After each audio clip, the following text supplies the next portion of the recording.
Secretary of Labor and Employment Silvestre Bellio III, Acting Secretary of Foreign Affairs Enrique Manalo, and the other members of the Cabinet present. Congressman Aniceto Bertiz, the representative, ACTS OFW Party List. Ambassador Alan Timbayan, pagkanandoon na. Mayor Inday Sara Duterte Carpio. Is my daughter here? I'd be most surprised if she is here. Fellow workers in government, my beloved countrymen. I will just read my speech. We are running out of time. I live today to embark on a mission to forge deeper and more meaningful and more positive engagements with the Middle East. There is much at stake in the Philippines' relations with the Middle East. It is the global center of traditional energy resources. It is a source of investments with potential of much growth. It is an expanding market for Philippine key political products and services, and it is home to the largest group of Filipinos working overseas. With shared strategic interests and deep and abiding ties that go above and beyond the formal relationships between states, the importance of reinforcing our country's ties with the Middle East cannot be overstated. The first leg of my trip will take me to the Kingdom of Saudi Arabia, where I will have the honor of meeting His Majesty King Salman bin Abdulaziz Al Saud, custodian of the two holy mosques. It is and will be an important and valuable opportunity to reaffirm a lasting friendship and seek ways to further broadening cooperation, particularly in political security and defense, trade and investments, anti-narcotics, labor, energy, education, and culture. From Riyadh, I will proceed to the Kingdom of Bahrain, where I will have the opportunity to meet King Hamad bin Isa Al-Khalafi in Manama. With the special ties between our two countries, I shall seek to expand the frontiers of friendship and tap into the converging interests in order to intensify two-way trade and investments, seek greater political security, cooperation, and exchange to increase trade and commerce. Following Bahrain, I shall proceed to Doha, where I will meet Emir Sheikh Tamim bin Ahmad Al Thani in Doha of the state of Qatar. The third leg of my trip will be no less engaging. There is always much explored to make the bilateral relations even more vibrant as they are. We will seek greater political security cooperation, collaboration in the field of health and culture. It is on top of this agenda of spurring two-way trade and investments. This will be my first meeting with the esteemed leaders of the states and the Gulf. I will seek to support for our efforts to bring just and lasting peace in Mindanao. I also look forward to exchanging views with them on regional security issues, promoting intercultural dialogue and the Philippines' efforts at community building in ASEAN. While in the Middle East, I will meet the Filipino communities. I am excited to see them and thank them for their support for our efforts to bring reform and change in our country. As I have done in the past visits, I will report the progress immediately upon my return to the Philippines. Our people in Batangas are still reeling from the damage brought by the recent earthquake and reported incidents of collapsed walls of residential houses and buildings and landslides. We are, however, relieved that no deaths have been reported despite the reported number of aftershocks. The concerned citizens of our government have immediately responded to give relief and ease the suffering of the affected residents by conducting evacuation, clearing of landslides along roads, and dispatching ready-to-eat foods. We are thankful to the national and local agencies of ensuring that the effects of disaster are mitigated. While the assessment of damages by the provincial government still continues, I have directed the national agencies to accelerate the delivery of services and hasten the rehabilitation of the affected public infrastructures and utilities. Rest assured, our government is on top of the situation. I have personally ordered that relief operations be undertaken immediately to restore normalcy in the affected areas as soon as possible. With what has transpired, and join all Filipinos, let us always be prepared for disaster. And now, I can maybe entertain 100 questions so that we will arrive on time in Riyadh. Mr. President, we have a question from Eddie Regalado of the Philippine Star. Gusto ko inquirer, pati ABS-CBN. Mr. President, good afternoon.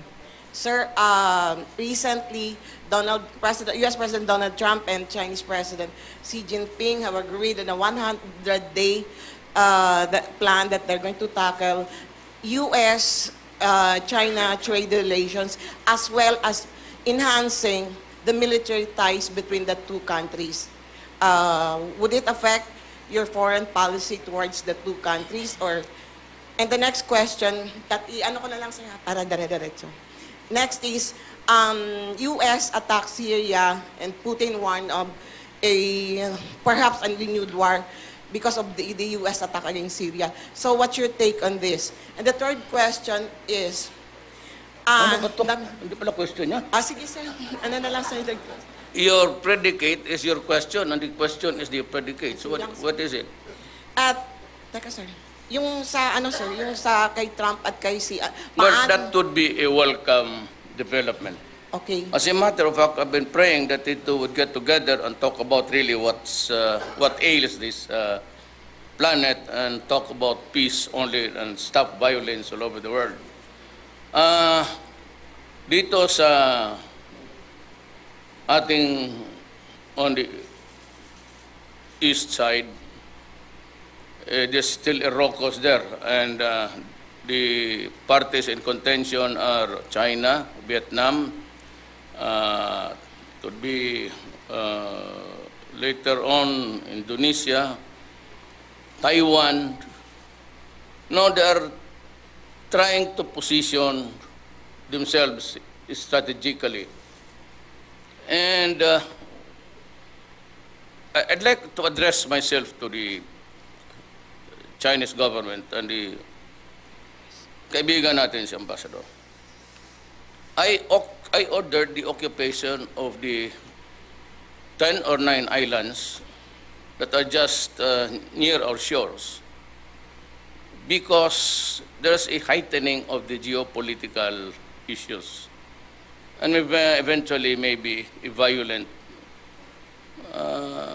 low-intensity war over here. Kung sa Africa yon, wala akong problema. Kung sa Europe, but the problem it is in the China Sea or the West Philippine Sea. At kung mag-upakan sila dyan, tayong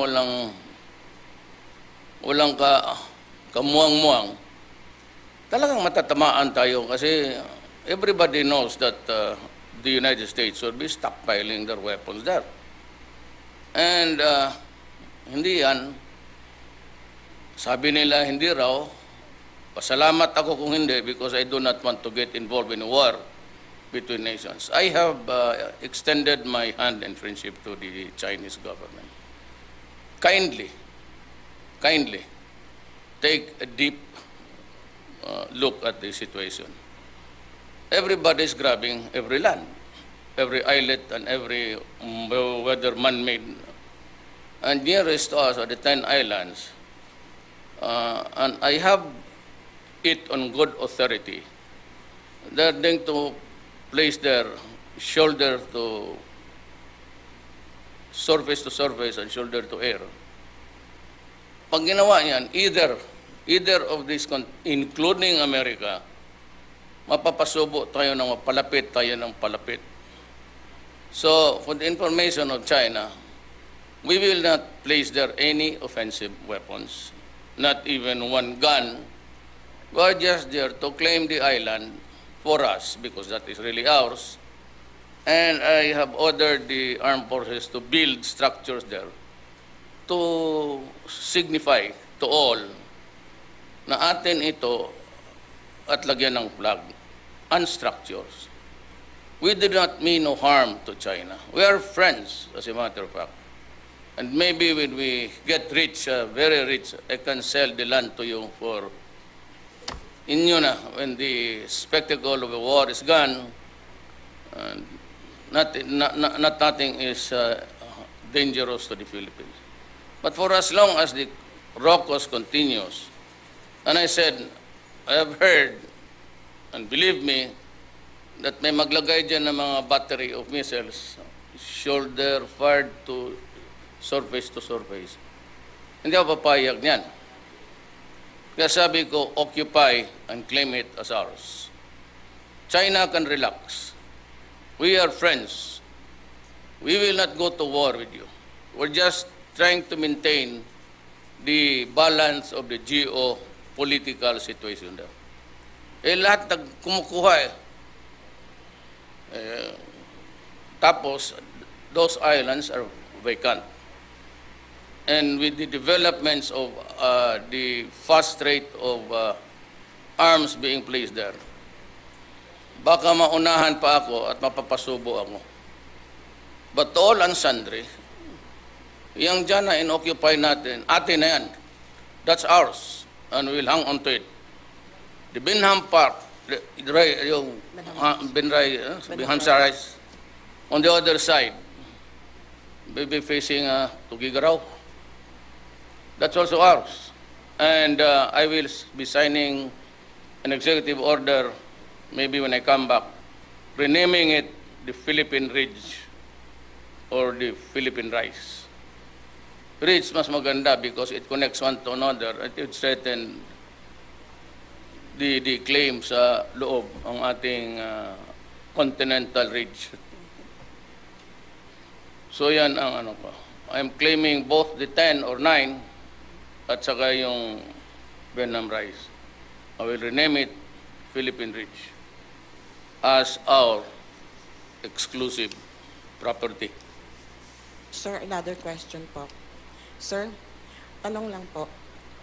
Is the Duterte House or the Duterte cabinet in shambles, given that there is a perception of infighting among your closest of men? No, At there least is no... ano lang. I'm sorry, you have been informed, like the fired. There is no infighting, there's no raucous, there's no trouble there.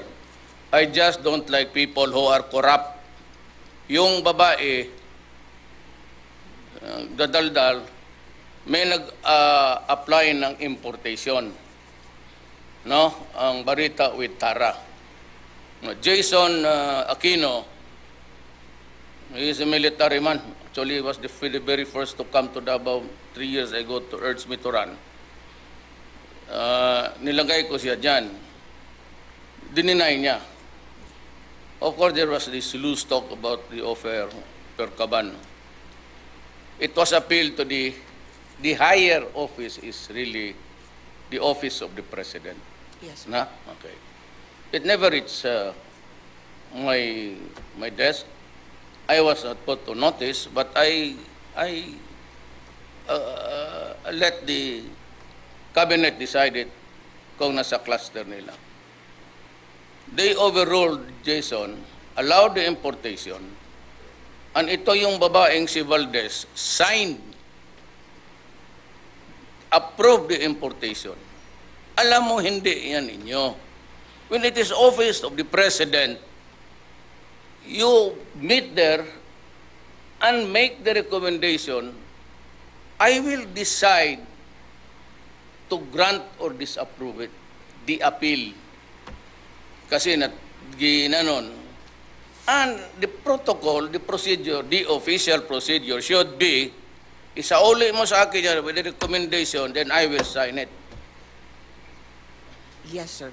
Anti-graft ito, sinasabi ko sa iyo. You are not the office of the President. Why should you be, Mayor, magandang hapon po. Sa dumating rin. Nguban ka? When it is appealed to the office of the President from the departments, doon yan sa agencies, if it is, ang in its, yung RICE, NFA, is not under any department now. It was removed from the Department of Agriculture. Yeah. Nilagay yan sa office of the President. So you do not have any authority signing, lalo na, and besides, harvest time ngayon. Galing ako Nueva Ecija, the harvest is good. Per hectare, it's 3 times the original output. Bakit ka mag-import ngayon ng bugas? I-compete mo yung, hindi, patay ang farmers. Will buy their. So I am ordering si Jason Aquino sa anyway. Kung may pera ka, you start buying. You buy the rice of the local producers as if you really want a buffer. Unahin mo muna yung atin, pabawiin mo ang mga farmers, then if there is a shortfall, you might decide to import. In the meantime, when there is may surplus, huwag ninyong kompetensyahan ang mga farmers natin. Is that not crazy? Patayin mo yung farmers dito. We approve the importation. Bakit sabihin ko sa kanya, bilihin mo na lang yung rice. Kung may pera si Jason Aquino, you buy the rice of the local planters. That is the proper way of governing a nation. Thank you, Mr. President. Lagi. Ms. Ina Andolong of CNN. Isa pa to. Maganda. Hi, Sa sir. wala nung sinabi. Sir, my question is on terrorism. The U.S. Embassy has just issued a travel advisory for its citizens saying, and I quote, they received unsubstantiated yet credible information that terror groups may be operating in Central Visayas, and may special mention po ang Cebu and Bohol. Do you have the same information, and would you say I that the have people... read it, not from the military, but from the newspaper. And besides, kaya natin. Kaya natin. I remember I was talking before a crowd sa Lasal during the debates, but nobody showed up, and I was the only one. And I was asked this question: how will I treat terrorism? And I said harshly. I said harshly. So sa kanila na yan. Sir, nabanggit niyo you read it. I mean, what information do you have, sir? And would you say that people should refrain from traveling to Central Visayas? Ang problema kasi nito is, marami naman tayong mga kapatid na Moro na wala namang ka-connection dyan sa tong terrorism. But just because they are dressed in their native attire and they go about touring the Philippines, sometimes they are mistakenly identified. I want to be sure. But if you are a member of the Maoti, connected with the terrorist group of Abu Sayyaf, under the umbrella of Al-Qaeda or itong ISIS, ibang istorya yan. Pero I would like to advise my countrymen that the Moro people are our brothers and sisters. And we should not be eternally, forever be na parang matakot kayo. Mababait yan, hindi lang ninyo kinakausap. Parang ano yan sila ganon, kasi kala nila, galit tayo sa kanila. But you know, they are all Filipinos like us, and we treat it as it is. But let me say it again, harshly. Tsaka hindi ako magpalugi. Bago sa'yo. I can do 10 times better than you. Sir, What's the next question? Inquirer. No. Ang inquirer may uta. No. ABS-CBN, inistapa ako niyan. ABS-CBN accepted my money kasi nung the later part of the campaign, doon pa ako nagkaroon ng pera, yung nag-hit ako ng, wala bang nagbibigay sa akin, wala akong pambayad. So when I got the money sa mga well-meaning supporters, nagbili ako ng airtime para naman masali yung pangalan ko sa, hindi lumabas, I paid. There's not even an offer of you, ABS, to return my money. No, do you know what is the crime? I'll tell you, it's very simple. Estafa. Tinanggap ko yung pera ko, hindi ninyo iner. It's estafa. And I remember one time, may nunsyo na bata, pinasayaw ng nanay, yung bata hirap na hirap. He was perspiring and was about to cry or crying. Did you put to task the incident? Sino ang pinagbinantangan ninyo? Ang i-demander ninyo? Yung nanay.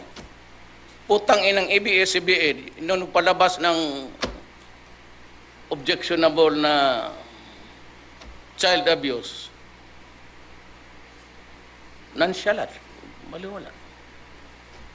Like Inquirer. Yung anak niyang si Bricio. Hingi ng kopya.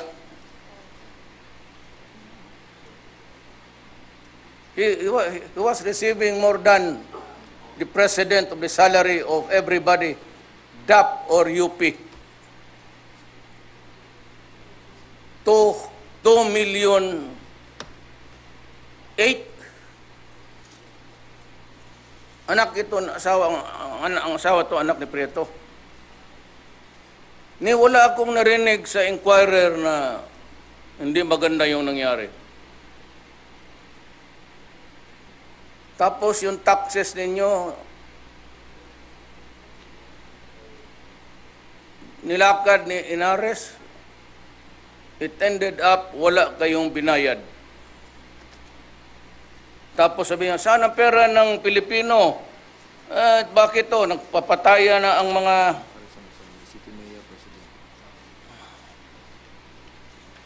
ng mga kadamay pati sundalo kasi nag-agawa ng ano. Tama ang left. Somehow itong left nakakatama minsan. There's no need to increase the tax laws. All we have to do is to collect. Meron pa akong sabihin, pero wag muna ngayon.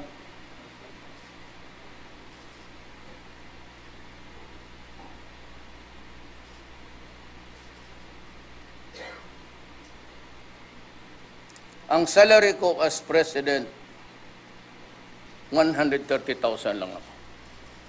Hindi ako nagpipirma wala akong pinirman allowance of nothing. Yun lang.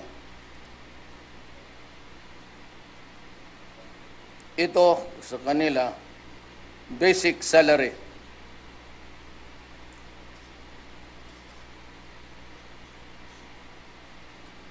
Kayo na lang magbasa, mapaiyak kayo.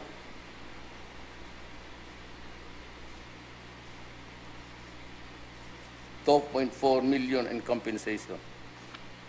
According to the Commission on Audit, the Film Council Chairman Bricio Santos, the son-in-law of Inquirer, in 2013 received $2.4 million in compensation, while his executive directors Teodoro Granados and Jose Miguel de la Rosa were paid 1.8 and 1.7 respectively. The three film officers enjoy higher salary grades than the leading educators like the President of the University of the Philippines, Alfredo Pascual, and also the President of Development Academy of the Philippines, Antonio Calao. Inyo ito, bigyan niyo sa Inquirer. with all the journalistic hypocrisy, all of you.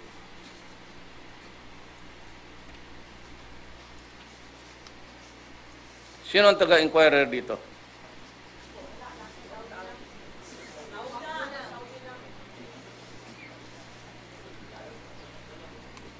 Si inquirer ka man nun. Bigay mo ito.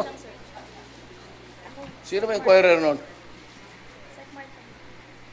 So, ikaw, anong question mo? Going back po, I'm gonna just press on my topic earlier, sir. So contrary to what the U.S. Embassy is saying, sir, for you, you're saying that there's nothing to worry about Yes. for travelers. Okay. In relation still, last ko na to, sir, on terrorism. Why should I be worried about the embassy? I should be worrying about my country, not the embassy. Sir, last week, a Syrian couple was arrested in Taguig. I don't know if you've been briefed about it. The female person arrested, former ex-husband po niya is reportedly an ISIS leader. I don't know if you've been briefed about it, but have we already extracted maybe information from them on how maybe ISIS or any terror group is operating in the country? I don't know what you mean by extracted. Ang alam kong gin-extract ang tooth. May nakuha na ba kami tayo sigurong information sa kanila kung merong totoo talaga o hindi? Well, you know, kung may mga abogadong napunta doon, I'm sure until now, they're still trying to figure out how to investigate. Especially kung magsabi sila that I need a lawyer and they will not talk. So we'll just have to respect that. Just like any other Filipino citizen in this country, be or she in Maranao, Maguindanao, or Tausog, they enjoy the same rights. Very last, this is a follow-up to your pronouncement earlier dun sa Occupy po ng Pag-asa. Sir, can you clarify a bit on what you really mean by Occupy the islands? Because as it is, sir, the AFP is already occupying those islands. Not What yet, exactly not do you fully. want? What do you want to happen in those islands? Structure and flag. The flag means it is already occupied. For all you know, just fishes folk there, nagpa-parking. That's why I'm now pronouncing the ownership of the islands. The Philippine Ridge, that is ours. So it cannot be open to any further exploration. We just have to get permission from us. Thank you, sir. Eunice Samonte. Yung isa oh. And then Carol. Padaplin-daplin na saan? Ayan ang inquirer. Ibigay mo. Okay, kuya, inquirer yan si Carol. Una ka. Tignan natin kung madipinsahan mo yan. I am not connected with the inquiry, Yes, I Mr. know. President, but the Constitution also guarantees freedom of the press. Anyway, may I ask my question now? Okay, MNLF founding chair, Nur Miswari's 6-month provisional liberty is supposed to end by April 27, but his implementing panel has not met with the government panel formally. May I know what you and Chair Miswari talked about in your March 27 meeting, and are you going to call for a meeting of all the leaders of the Moro Revolutionary Fronts? Yes. So that there will be only one That is what we Bangsamoro draft law to be certified. That is what we want. Miswari has talked to me and he asked me to give him time to craft an agreement within the MN, pareho rin sa MI, so they can firm up their, of course, their minimum various demands within the infrastructure of federalism. Yes. So, wala ko. I know that he's supposed to be in prison, but, you know, at some point in time, Carol, we cannot be forever quarreling with our enemies. All these things are all almost 50 years ago. The Communist Front, the MI, MN. Yes, sir. So, ang sinasabi ko sa ano ba, mag-usap tayo. It's been 50 years. or we prepare for another 50 years of fighting. Ako, I get sick in the stomach just thinking of it, really. Feels me giddy. Gusto ko magipag-usap para to everybody's satisfaction. So are you going to meet with all the Moro Yes. revolutionary leaders? When will this The be? ideal is that mayroon si Miss Wari dito, mayroon ang MI, sila Murad. Then we meet government panel and we come up with one One law, one draft law. consensus. So you will certify as urgent only Yes, one yes. draft Bangsamoro law. You are correct there. Yes. So together na sila MN and the BTC. Yes. I want the wars between the Filipinos ended. Okay. And besides, Carol, I cannot wage a war against my own people. Okay, sir. Yung sa back to the BTC lang, you gave them a deadline of May 18 for submission to the Office of the President, so you will be able to study before you submit to Congress? Hindi akin yan. Yes, It was not an imposition by me. That's only about 1 month po from now. They were shooting And the breeze at one time. the Department of Budget has not released its budget po. Baka mag-iba na naman yung mukha ni Jokno na usapin muna natin kung may pera ba. Anyway, so may I go to my second and last question po? Mm. You signed on December 7 EO10 on the consultative committee that will study the Constitution, make recommendations to Congress, but you have not named the 25 members. You were quoted in some speeches as I will saying... not name them until I get the hard copy of the agreements between the lot.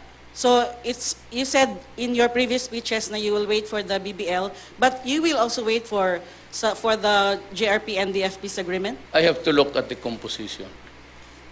The nuances, the bigotry, the penchant to, so I have to select the men who will craft the Constitution copy vis-a-vis with the crowd here.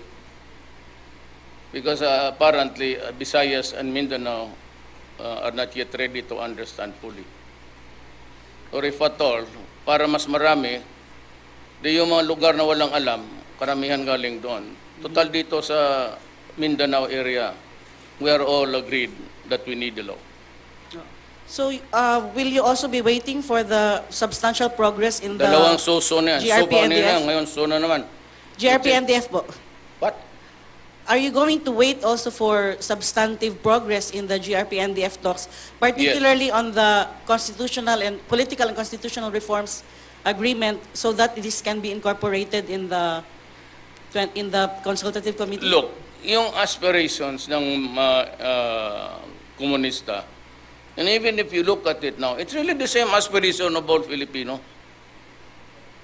Halos pareho.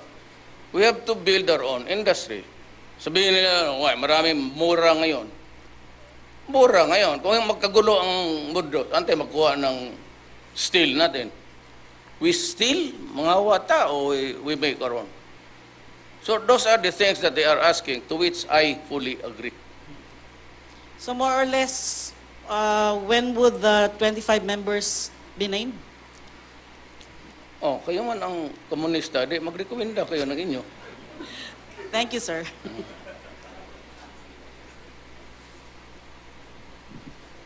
Eunice Amonte of PTV. Totoo man.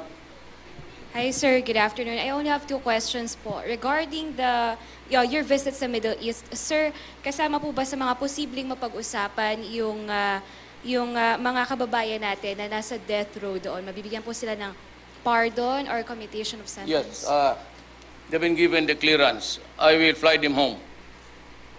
Pagdating ko dito, dala ko na yung iba. Lahat po sila, sir? Dahil sa Jeddah yan. Those are given the permission of clemency to whatever it was. May clearance na, about 5,000 of them. We'll start bringing them back. The first batch, pagdating ko, pagbalik, ang shala. Nandito na yung iba. Sir, posible rin po ba magkaroon ng memorandum of agreement sa pagitan ng Middle East at ng Pilipinas regarding sa mga OFW natin na naaabuso doon po sa parting Middle East? Those were the things that we discussed the other day. I cannot make it public. I'm sorry. Thank you, sir. Salima Refran of GMA7. Siguro maka-take up kami mga alas 6, okay na. Hi sir, good afternoon po.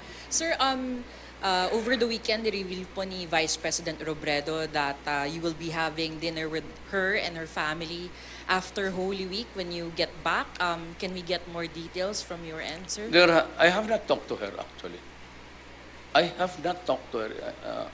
Sinabi ko lang doon sa, ma'am, I forgot her, sa Ginaldo ba yun? Sabi kasi niya, Mayor, siya yung nag-una, hindi ako kasali yan sa distab. Sa ko, Mayor, if, Madam, pagka tingin mo kung gano'n, let's have a talk. Maybe over dinner time. So, walang intriga. You can bring your family. I can bring mine. So sir, wala pa po talagang schedule? Wala pa. Iharap ko siya kay Inday. Tingnan natin. Sir, Okay. sir, on another topic, medyo related po sa cabinet natin, are we going to see po other people leave in the next few weeks? Wala. Except yung not our making. Ang hindi pa na-confirm sa Commission on Appointments. You can ask anybody, any congressman, any cabinet member now, any military man now here. Hindi minsan hindi ako tumatawag. There was only one time, tumawag ako kay General Anyo, Chief of Staff, when the communists started to break the ceasefire. So sabi na February 10, inunahan ko na, sabi ko ngayon na we resume the offensive. Sir, last na. Are we going to see new faces soon in your cabinet? Sino ba talaga gustong palitan mo? Kaya palitan ko na ngayon. Interesado talaga. Sinabi ang wala, except those who, because if they are not acted on time, or if they are refused, hindi mo na talaga ma-reappointment. The law does not allow it. If you are rejected. Thank you, sir. We will have to wrap up, Mr. President. Meron. Siguro itong umakabante ikaw. Akala ko kasi, wala na, alis na kami. Sino gusto sumama? Sama ka, Amy? Ayan, good. May abaya ka? Thank you so much, Mr. President. Thank you so much, members of the press.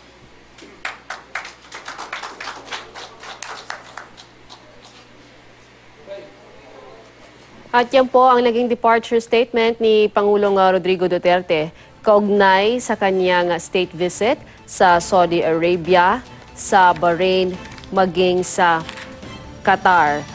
Ayon sa Pangulo, layo ng kanyang biyahe na makamit ang mas makabuluhan na relasyon sa mga nasabing bansa at magkaroon din ng investments, lalo daw na lumalawak ang market sa mga tinatawag niyang key products. Marami din daw kasing mga Pilipino ang nagtatrabaho sa mga nasabing bansa. Ito ang kauna-unahang pagkakataon na makikipagpulong ang Pangulo sa mga pinuno ng mga nasabing bansa. Excited din daw ang Pangulo na makita at makausap ang mga OFWs doon.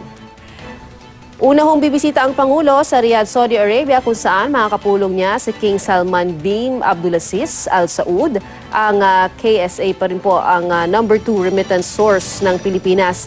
Ito rin ang top supplier ng produktong petrolyo ng bansa. Sa ngayon po may 700 at 60,000 Pilipino sa KSA. Nasa 15,000 Pilipino naman ang posibleng makinabang sa 90-day amnesty ng KSA sa mga illegal alien. Samantala, sumagot din ang Pangulo sa iba't ibang mga katanungan ng media, pero muli ring binanatan ng Pangulo ang ilang media entities at nasagot din ng Pangulo na dapat daw walang ipag-alala o wag mag-alala ang mga Pilipino sa ipinalabas na babala ng US Embassy dyan sa Visayas.